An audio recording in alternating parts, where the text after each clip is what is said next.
All right, ladies and gentlemen, we are doing a special edition for our football group, Football is Life. This is a no filter segment where we go deep into the heart of Detroit and we hear from Lions fans because you know what? They didn't lose this week, but damn it, they didn't win either. So we thought there's not a better time ever than now to actually talk to some Detroit's finest and just see exactly how they're feeling, where their mentality's at.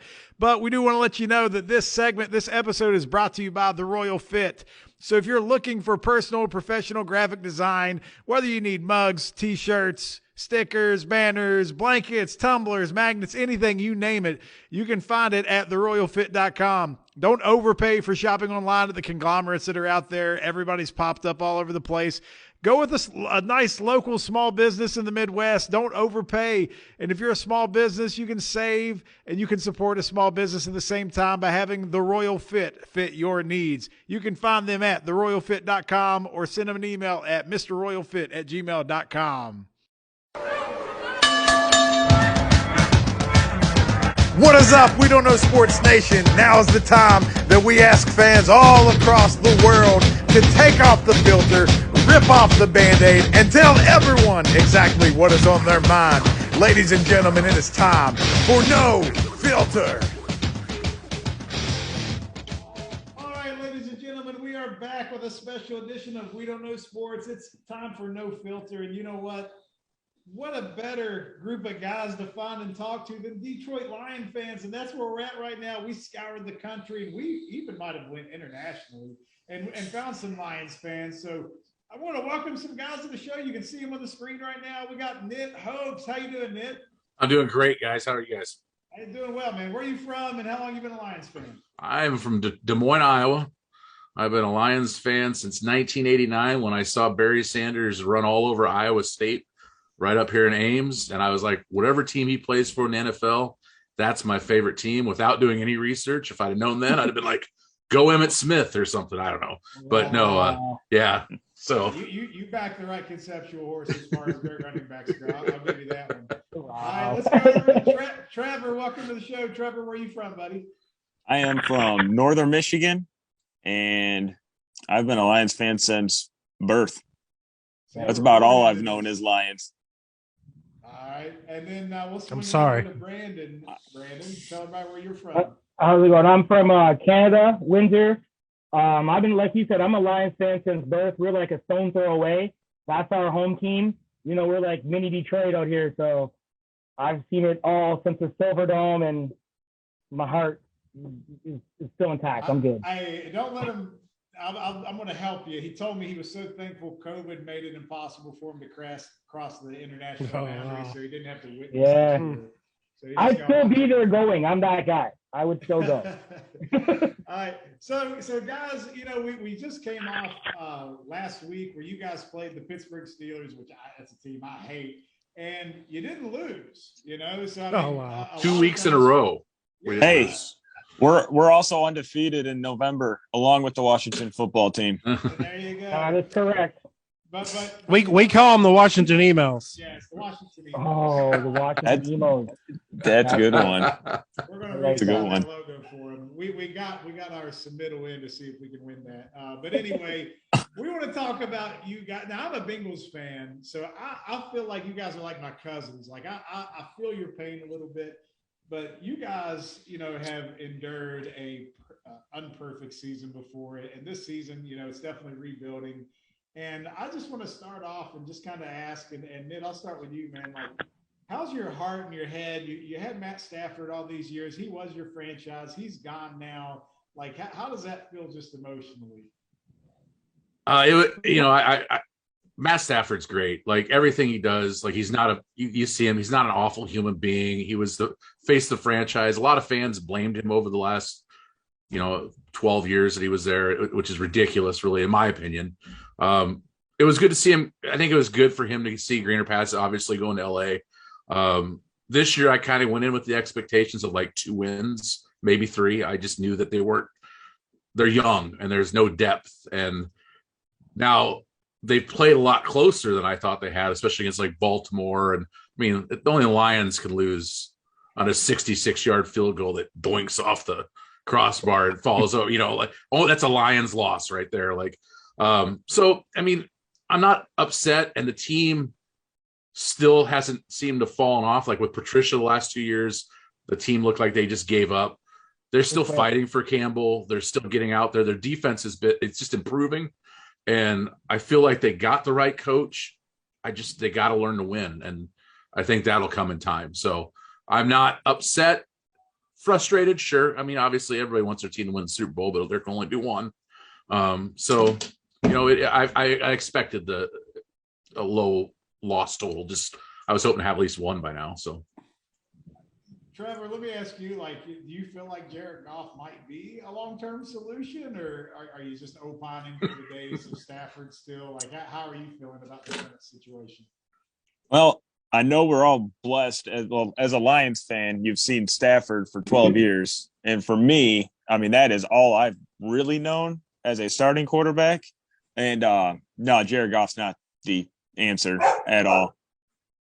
He's my dog is going crazy right now. Dog. Hey, he's done with you talking crap. He's a Goff fan, and now you're talking trash. I know, right? He didn't like that. He didn't like that. He was like, as soon as we brought him up, you gotta watch your mouth. Right? I like golf. Not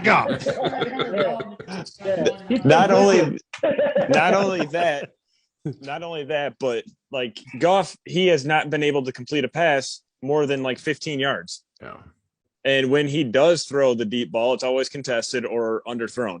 Yep. And who misses a wide open TJ Hawkinson in the flats? I have no clue. That would just beyond me. Now, let me ask you, Brandon, while Trevor's thinking about putting his dog down, are you wanting to see them do anything specific at quarterback? Is it going to be addressed in the draft, or I mean, what exactly would you like to see? I mean, I don't know what your options are at this point. Well, realistically, I was hoping that Goff would pan out. I mean, he's won his games. He's got winning experience. And, if you look at it on paper, like I forget who said it. I think it was Nick. That's what they're lacking. They're lacking a winning culture, learning how to win, keeping, what to do, keeping your mind right. It's unfortunate that what you put on film is how you get your next job. He's not putting out a good film. This is a talent league. And I mean, we can make jokes about the Lions if we want. They got a Division II football team out there, college football team, playing against pros. It's just what it is. There's no talent. Like, when you look at guys, like if you think of like when Kitna played, Kitna was all heart, no talent, and they won games. Matt Stafford won games with defense. This team is getting pressure straight up the middle. He can't step through the pocket. And it's Detroit. Like, who is he throwing to? I'm sure we could go out there and probably get a couple grabs. It's just not the stuff, and we can't trade him away right now. Yep. So either he plays the way he does and we get him some talent, or we just try to keep tanking for the draft. Like, it's a business, right? So nothing comes in one day. And that's not only that, but sorry, no one would even take Goff at this point with the way he's playing. There's no team that would even take him. He's putting up terrible film, like bad. Oh yeah. Well, and the last great Lions team was 1991, right? Well, the only, really, to be fair, great Lions team was 91, and their quarterback was Eric Kramer. But they had talent around him. Goff has TJ Hawkinson. Swift has been good. Their offensive line has been here and there, but he really has. I'm not saying Goff is a long-term solution.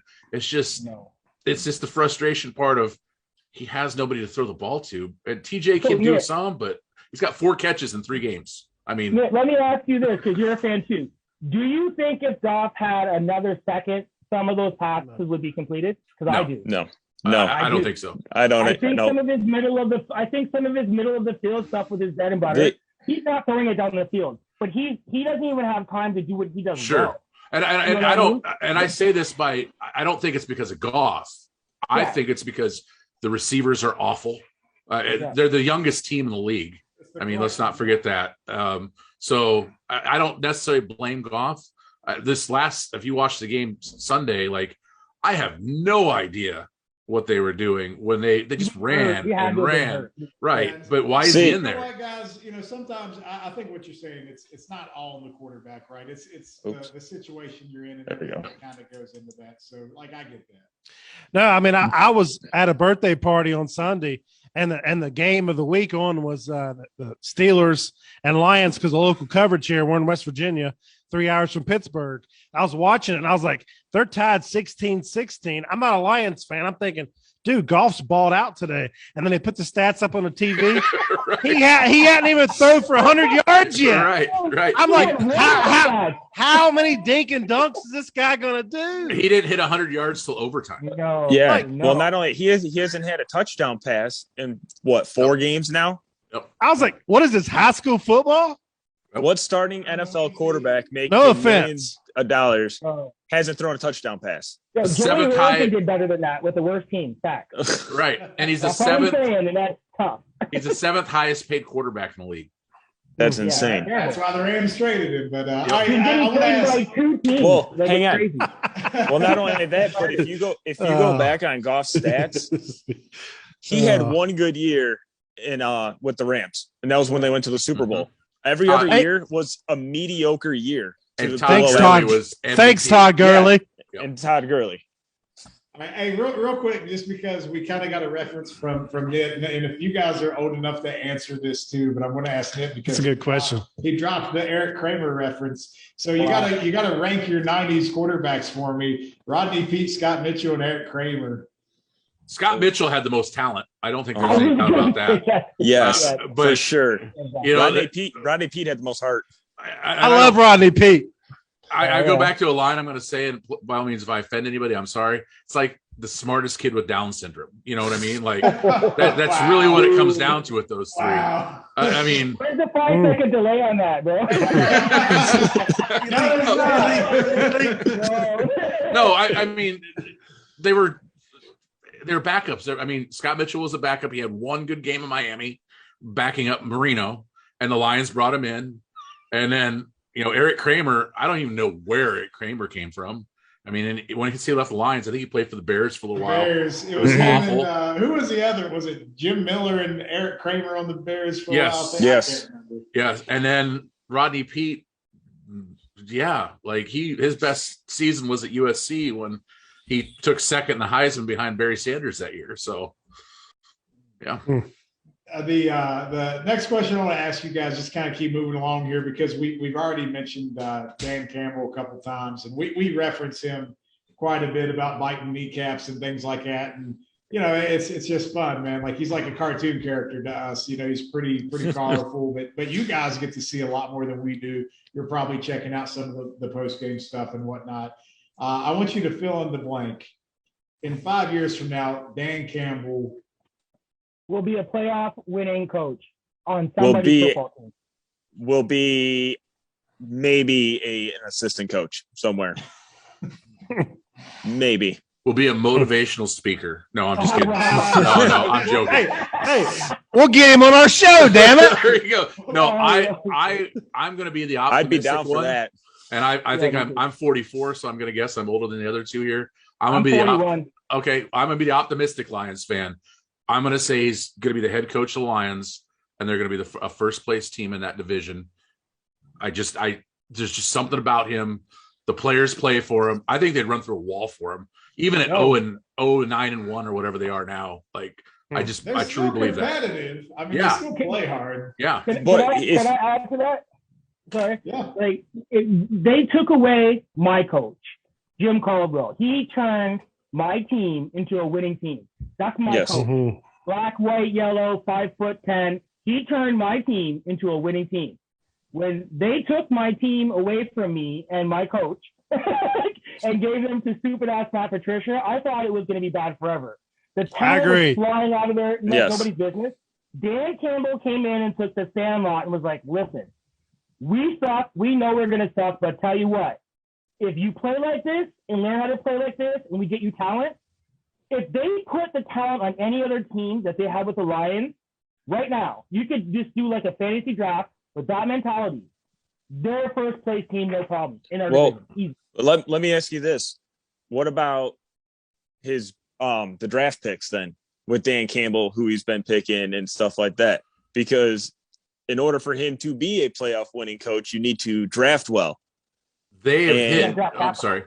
And Jeff Okudah, he's not the answer. Yeah, but Okudah wasn't drafted by Campbell. That was he wasn't drafted by Campbell. Yeah, that was Patricia. That was Patricia deal. This was his first year. My bad. That's and he took. And even to Patricia, like Patricia Campbell, so Patricia or Caldwell did not have the draft capital that Dan Campbell's about to have. Well, you're right there. $80 million in the cap and a couple of nice players. It's just different. And every one of their players, this is the first year that they've drafted from Penei Sewell all the way to Jamar Jefferson, have played meaningful downs this year. Every single pick they had this year. Right. And I can't remember the last time I've ever said that about a Lions draft. You know, I mean, and Lions fans, we get ready for the draft as soon as the other one ends. So, Nick Fairley, you know what I mean? It's been I just feel that like Sewell, he's not doing bad, right? But moving him to right tackle, he had a decent game. He had a really good game last week, but I mean, he was killing it at left tackle. No, actually, he was one of the worst rated left tackles the first 4 games of the season in the league. Yes, he was. And then this last 7, he's been turning around. Yeah, he's once you figure out the position. He just turned 21. Yeah. Thank you, Pro Football Fantasy Focus, for helping us rate offensive linemen. We appreciate that. So to kind of recap, so I'll give props for Nick and Brandon for being very optimistic, and then Trevor, I think, is just being a Lions fan. Like he's just they need so much talent right now, and it's going to happen. Yeah. They have to hit on these next. But they got 5 first rounders the next 2 years or 4. Yeah. They have to hit on those. Like they have to. And Aaron Rodgers flat out has to get the fuck out of it, like away from us. Right. And that's exactly where I was going to go. When you look at the division, Chicago doesn't look like they're going to do anything anytime soon. You got Green Bay, who's on borrowed time right now, and Minnesota's Minnesota. So I mean, it's there. But that's part of my matrix. Like that's why I'm saying that too, because it's not just about what Dan Campbell can do or the players can do. This is football. It's the shortest seasons of any sport. Every snap matters. There's no doubt off plays.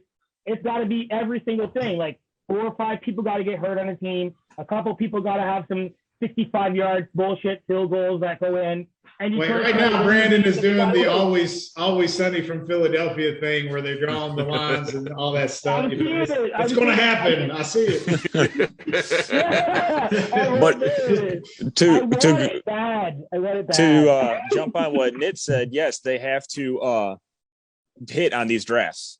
If they miss one draft pick next year, it's done. He will be done in 2 years. Yeah. Well, and here's the thing too. You got like TJ Hawkinson. By the time these draft picks go through, he's probably not going to be a Lion. Well, he's going to be a free agent. So you got guys that are going to be moving on. Well, not only would you let me ask you guys this: would you trade Hawkinson or Swift right now to get the capital for him? No. Or let them just sit and ride it out until they hit free agency? I would roll the dice and see how it comes out. Swift is amazing. Swift is playing right now. We're franchising that guy. I'm the guy. It's a running back. You can do that. I'm looking at him very clearly. I'm like, listen, a running back has a shelf life for 3 to 4 years.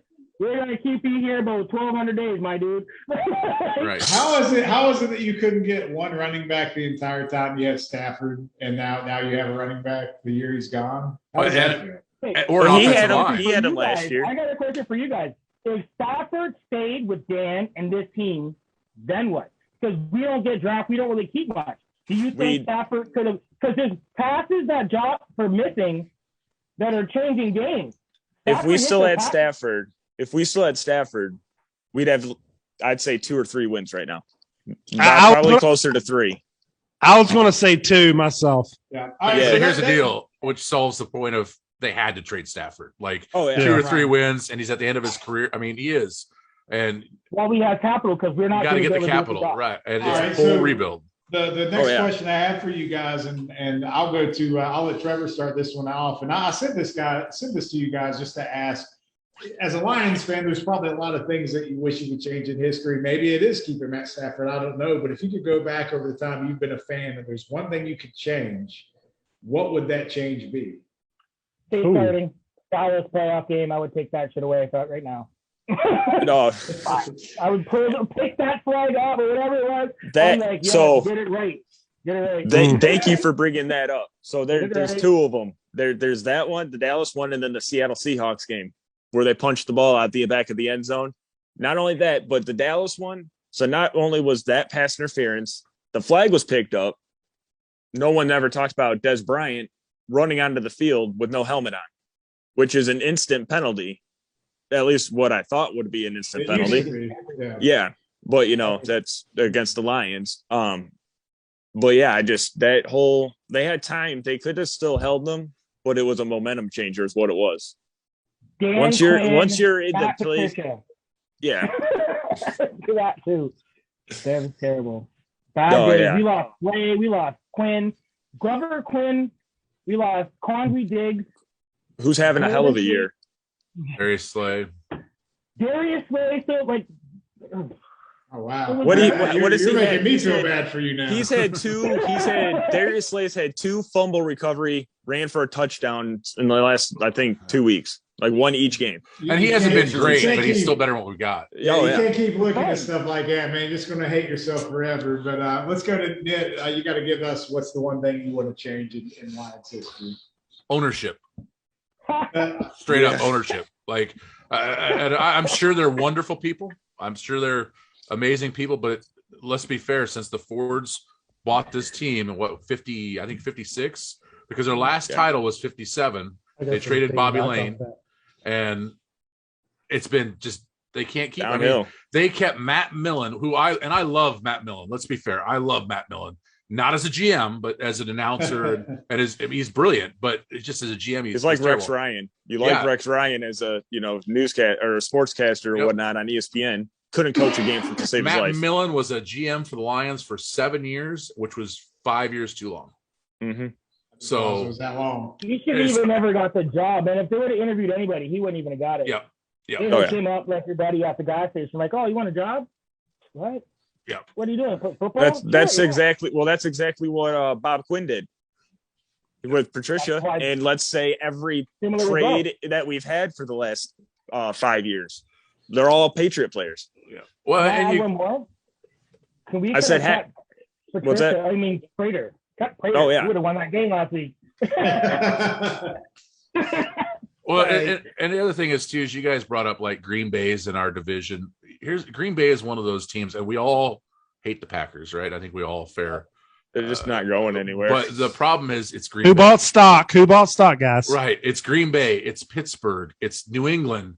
Those are teams that no matter what they do, they always find that golden goose.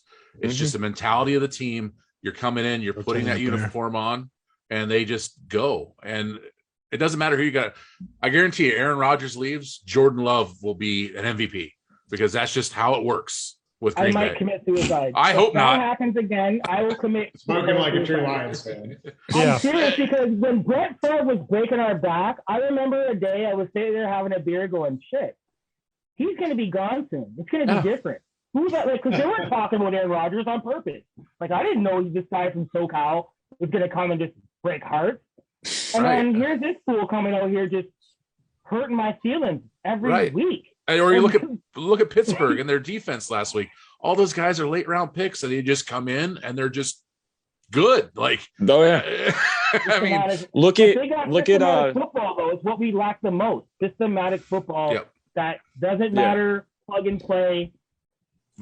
Like one coach. Look at Pittsburgh. How long they have like 5 coaches in the last 100 years. Mac Jones. Mac Jones. What the hell is Mac Jones? Like, who thought that? Right. Like a rap Bill Belichick. He thought that. Bill Belichick, yeah. And that's why Matt Patricia was going to be such a good fit for you.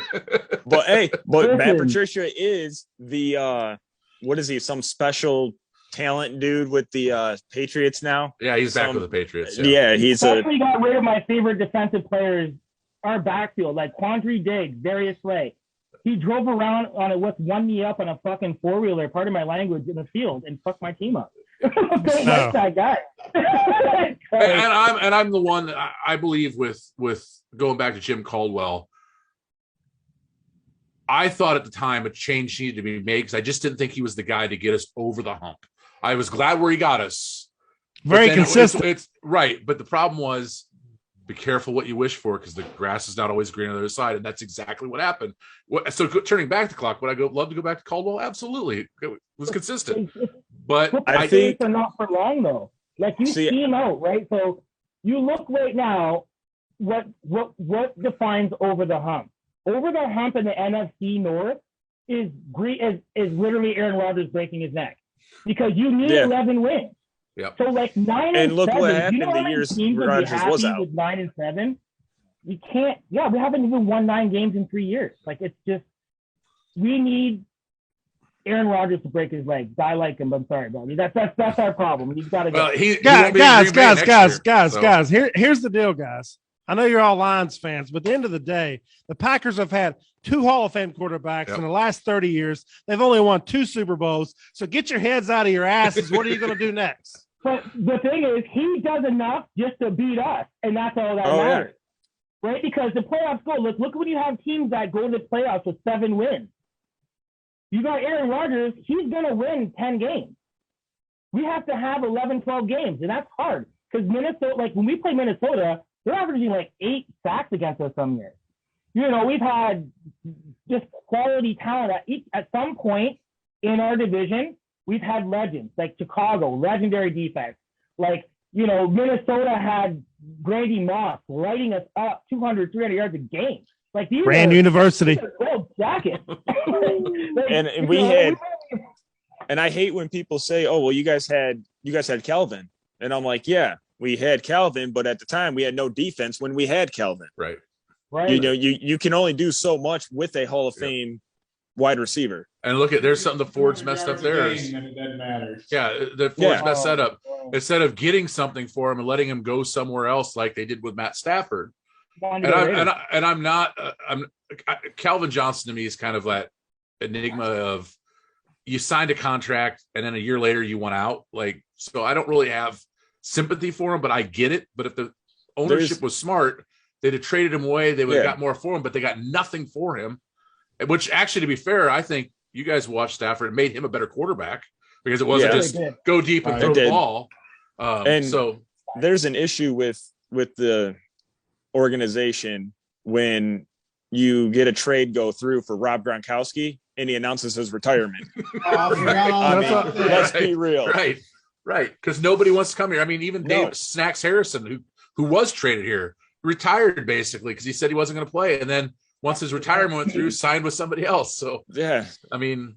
So we're all blessed. Next week is Thanksgiving week, and we've all watched the Lions fans, whether we're Lions fans or not, on Thanksgiving.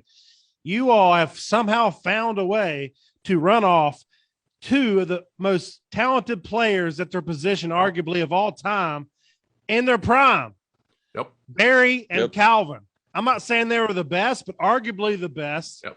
And position at the time, yes, they are. And it made it fun to watch on Thanksgiving. I'm like, God damn it, I want to see Barry on Thanksgiving again, because he made it fun. And oh my God, I feel bad for you guys. I'm just being honest. What's even worse this year? Thanksgiving story for you guys, Lions story. Sorry to cut you off. Both the Lions. Don't quote me on the year. It was the year that New England showed up and blew us out, like bad, real bad. I remember when I got in there going for beers, like, you know, the really nice, authentic leather jackets that's got the NFC, and people always wear the full leather ones, like the real one. I'm looking at the sign, $675 US. Now I'm Canadian. That translates to about almost $900. I'm looking at this boy like, man, I'd like that, but I ain't even gonna do it. Come back at the second quarter, scores up, jacket price is down. I kept going back to that boy. It got down to $350 American. I had to do it. The score was about 40 points. I was depressed all night till I walked in with that jacket. I still wear the hell out of that shit. And I thank Tom Brady every day for that, because he's from Michigan. I'm going to be all the way mad. I'm like, damn, like. You could have at least wore the jacket tonight. Right. I told you my situation when I texted you, so I get really said on things, so I have to be indiscreet a bit. I also, I was lucky enough to go to the Thanksgiving game against the Eagles a few years ago. And that was probably the best Thanksgiving game I have ever seen by them. Hey, Bob. Oh, yeah. Was that the Slay saved the game interception day that day? Yeah, they had like 4 interceptions, I believe it was that day. I think Slay did a walk-off interception that game. I Yeah. was there. Yeah, I was there too. We were going nuts because we Oh, yeah. all season tickets, right? So we had like a handicap seat. We were going Big Sean was the performer that year there. Yeah. That's how I remember Hill. that. Or not Sean Hill, John Rogers.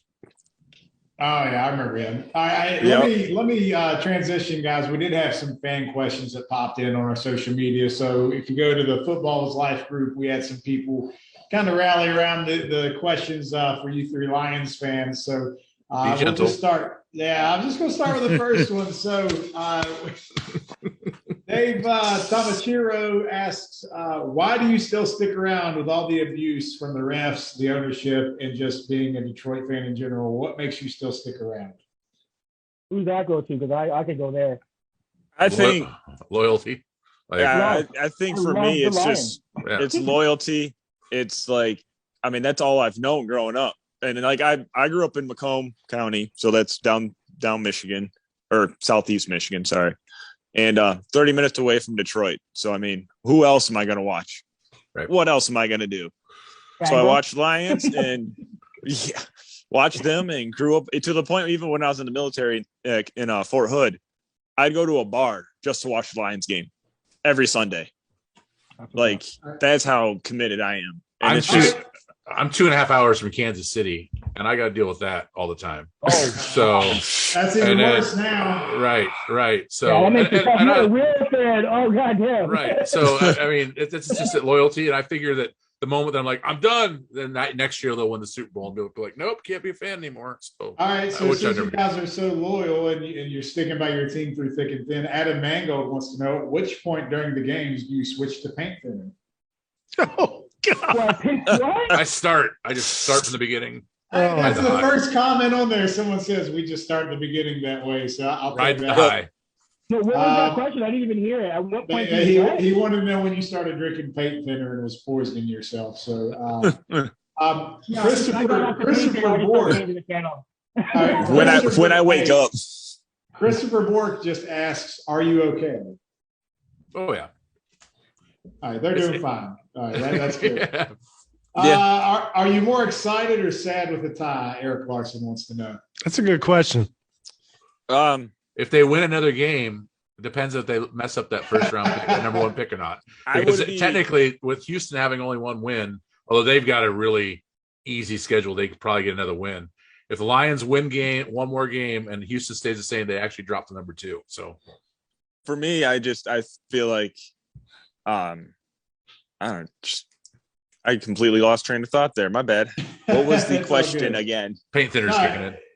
Yeah. Just say no, bro. Are you more sad or excited about the tie? Oh, the tie. That's what I was going to say. For the tie, I would be more happy about it if they played better. Like if they actually went out there, looked like they knew what they were doing and attempted to win, I'd be happy with it. But the fact that they looked like they didn't know what a football was and was like trying to play 2-hand touch out there. The worst field goal attempt in NFL history. Yeah. Oh, for sure. I'm gonna say like they had some key turnovers. That guy hits that extra point. We're not even talking about that game. Right. He hits that field goal. Game over. The defense stood on its head. And I've watched games a lot of times, tired or whatever. There's a point, and you can see it when the levee breaks, and it just didn't break. Right. So for that, I'm like, you know what? When you walk into a building, they were in Pittsburgh, right? Yep. Yeah. In the wind, in the cold, in the rain. They haven't won there since like 1955 or some nonsense. Yep. Like, oh wow. At some point, you got to say effort. When you're at the bottom, the first 2 steps count. And that the Lions are showing like, listen, that's Dan Campbell. Like, we're gonna scrap. And that's what he said they were gonna do. They gave me that. I'd also feel they said they would. Right, and I would have felt better if it wasn't Mason Rudolph. Just saying. Yeah. No, so from a national perspective, we pick every single game, every single week against the spread, and I just want to say this: that from a national perspective, you brought up the Texans there, Nit, but the point is, we don't regard you guys in the same conversations as the Texans because the Texans are god awful. The Lions, we know when we pick against the spread, they fight every fucking week. Yep. I mean, yeah, that's true. Dan Campbell. That's Dan Campbell. Not even Dan Campbell. Not even Dan Campbell, but look at Stafford. What is 35 comeback wins in the fourth quarter? I mean, the team never gave up, even with. I think Stafford. he's talking about this year, though. I think he's this year alone, when we pick the spread, we're like, these freaking Lions, man. Yep. We don't know where to pick because all three of us picked them to cover last week. We did, absolutely. We did. We all three picked the Lions. So I'm saying you guys aren't on the same level as the Texans for what it's worth. I know they don't mean much, but that's my perspective. Okay. So they play the only reason why does that mean? Oh, sorry. Go ahead. Oh, I was going to say. So that mean you put us in the same conversation with the Jets?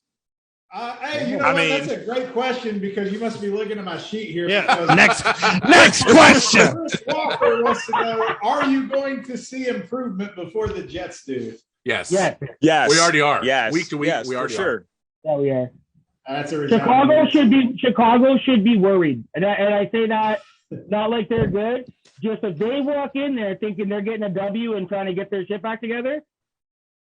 Well, they play Cleveland this week, and it depends on what Cleveland team shows up. Sorry. Yeah, you know, it could be a blowout. We all know how it is. Cleveland could show up and win by 50, or they could beat Cleveland and have 2 points. Right.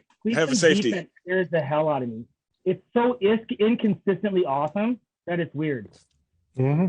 Whose defense was that, They Brandon? can go out there and just break his back, and then because we're not starting Goff, so it could get weird. You know what I mean? Speaking of quarterbacks and stuff, did you guys see our old backup from last year, Jeff Driscoll's moving to tight end?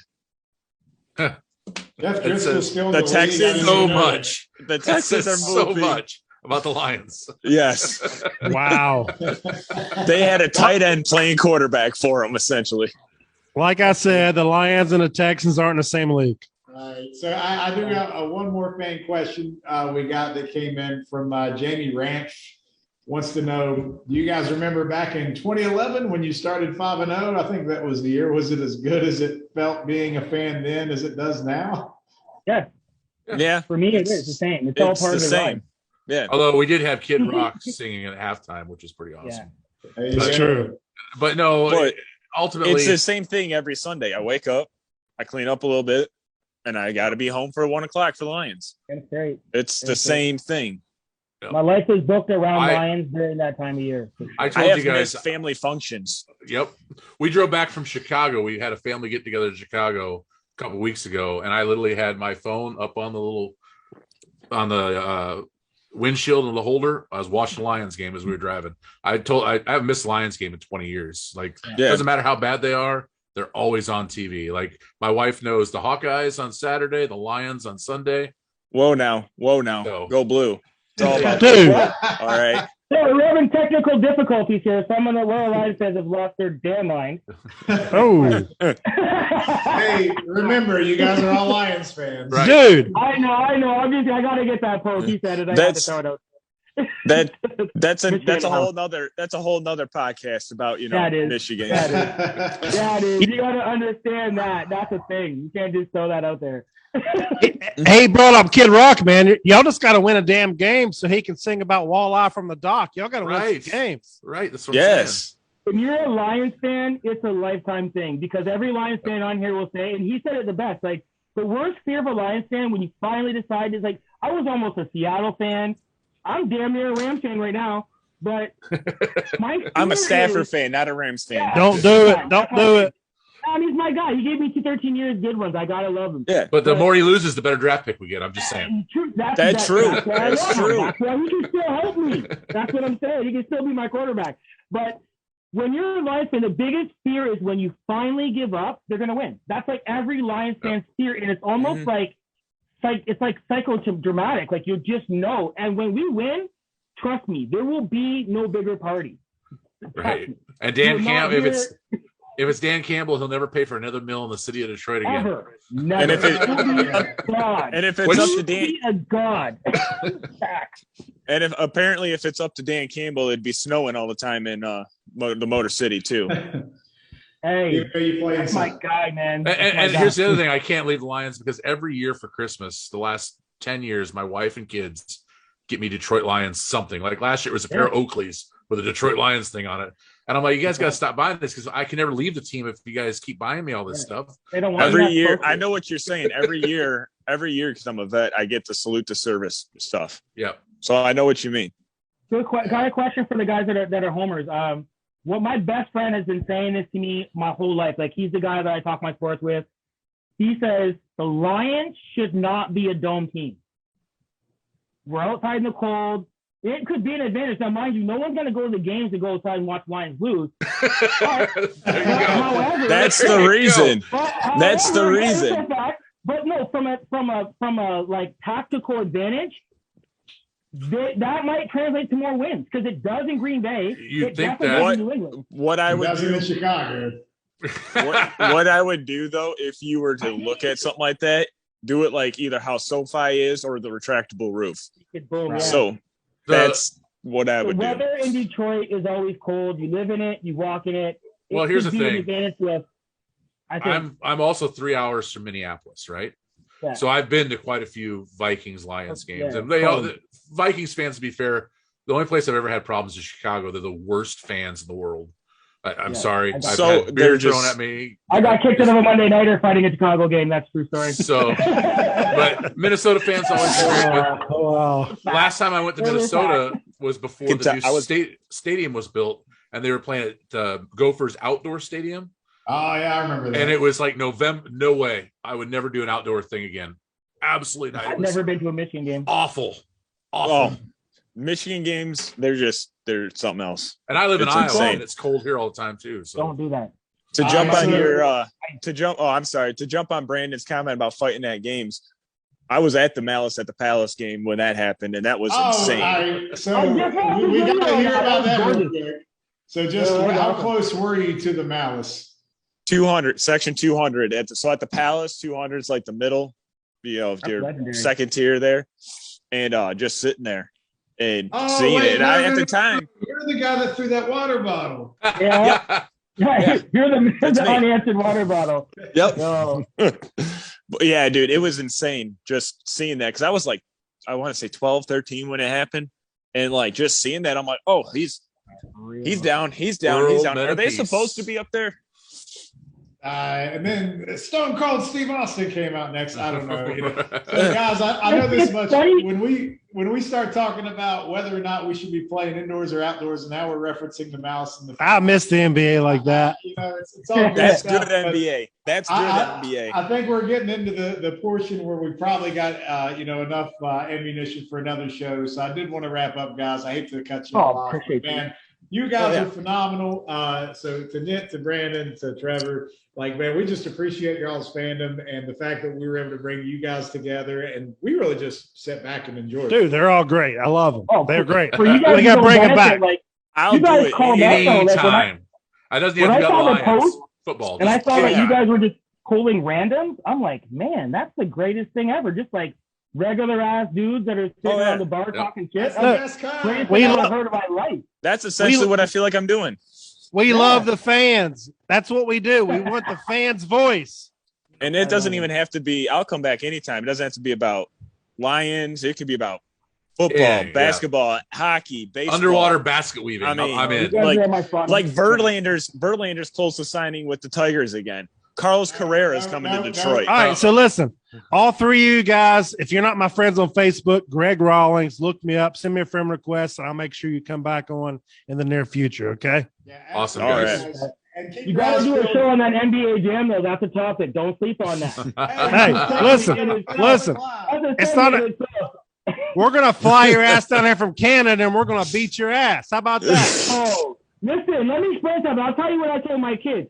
I come from a generation where we had to pay quarters, yo. I take my game seriously. You put Yeah. the quarter in, that means something. I'm trying to keep my quarters. You know My what I wife mean? Bring- always, Bring you and your quarters and your ass down here, son. My wife always goes with Madden. She's like, what happens when my 12-year-old goes, what happens when he beats you at Madden? I was like, obviously we're getting rid of all the video games in the house because he plays too much. You're grounded. You're grounded. What I said was the day that happens, I'll just be gone. Yeah. Amen. All right. Hey, ladies and gentlemen, we appreciate everybody listening in. If you watched the video on social media or you found the podcast, this has been the No Filter segment of We Don't Know Sports with our Lions fans, and we appreciate them. And guys, we'll bring you back on the show sometime down the road, okay? I love y'all. That's great. That was awesome. Thanks, guys. Have a great day. Have a great holidays, guys. Oh, everybody. Yes. So we're watching the Lions on Thanksgiving. Happy Thanksgiving. Absolutely. And go Lions. Yep. Fine. Hey, you know what? Go with Sankey. They got a good team too, man. I ain't gonna sleep on that.